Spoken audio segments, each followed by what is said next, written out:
What if I told you that I could pull off all these product shots in less than an hour? Without changing outfits, having a stylist on set, or even readjusting the lighting? Now I'll show you exactly how it's done, helping you save a cool $3,000. Let's start it. When it comes to AI model shoots, your first thought might be to use an AI image generator. But if you want professional-grade photography results, I highly recommend using Fotor's Virtual Model feature. Just select e-commerce and click on the Virtual Model tool. Step 1. Upload your clothing. In this case, I simply selected a random outfit I found on Pinterest. Next, upload your own photo. As for the background, you can either choose from a selection of scenes or create a custom one. Here, I've opted for a white background. Then comes the model's pose.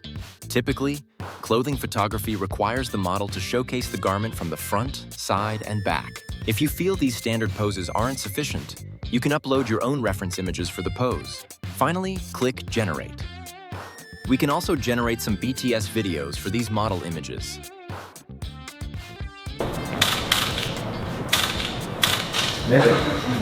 This is the behind the scenes from the AI model shoots.